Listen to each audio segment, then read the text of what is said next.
जय जगन्नाथ। त्रेतया जुगरे जेतेबेले भगवान श्रीराम सीता को उद्धार करने रावण सहित युद्ध कले एवं युद्धरे ताकू निहत कले सेतेबेले श्रीरामंकर बाणरे रावण युद्धभूमि में टली पड़ा किंतु पिंडरू प्राण छाड़ी न थाए। सेतेबेले भगवान श्रीराम तांकर सान भाई लक्ष्मण को कहिले रावण ठारू जाई राजनीति ज्ञान शिक्षा करने को, कारण रावण थिला महाज्ञानी। यह हेउची आमर भारतीय संस्कृतिर महनीयता। शत्रु हेले मध्य सबुबले उचित लोक को उचित आसन प्रदान करा जाय थाए। लक्ष्मण भाई को आज्ञा पालन करी पहुँचिले रावण पाखे। दुहे दुही को नमस्कार कले। लक्ष्मण रावण को राजनीति संपर्क में पचारे कौन? रावण ओलटा प्रश्न कला, राम मते मारिले किपरि? राम मते बाहुबल मारिले ताहा मो विश्वास करि पारु नाही, कारण तांकर दुई बाहु आ मोर विंश भाऊ। राम मते बुद्धि बल मारिले ताहा मध्य ग्रहणीय नुहे, कारण तांकर गोटे मुंड आ मोर 10। मो बुद्धि निश्चय तांकठारु अधिक। आ तृतीय कथा, सी मते कौन विद्या बल मारिले ताहा मध्य मो मन को पाऊ नाही, कारण रामंकर गुरु वशिष्ठ आ मो गुरु स्वयं ब्रह्मा वशिष्ठंकर बापा। मु निश्चय विद्यारे तांकठारु 2 पद आगे थी।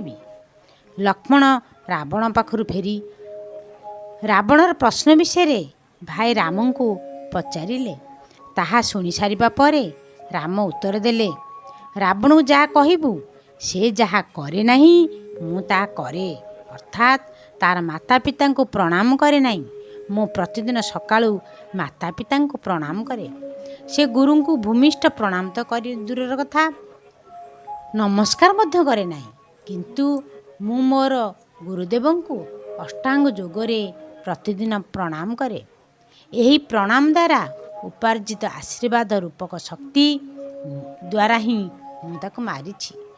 संगे संगे लक्ष्मण रावण पाखे जाई रामंकर उत्तर कहले। रावण विज्ञ ही मध्य निजर कृतकर्म पाई अनुताप कला। तेणु आमर सन्थ तुलसीदास कहते, प्रातः काल उठी तेई रघुनाथा, मातु पिता गुरु नाओई माथा।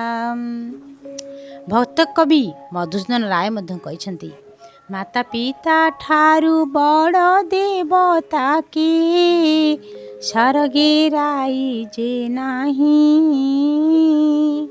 तांकरी आशीष सहायका सीन विपदु तारिबा पाई। तेणु हे मोर प्रिय बंधुगण, आमे एवं आमर पिलामानंकु पवित्र रामायणर यही कथावस्तु को श्रवण कराई प्रणामर महत्व संबंधरे अवगत कराइबा, जाफल कि आमे दीर्घायु होगा संगे संगे जश और कीर्तिर अधिकारी हो पारिबा। जय जगन्नाथ।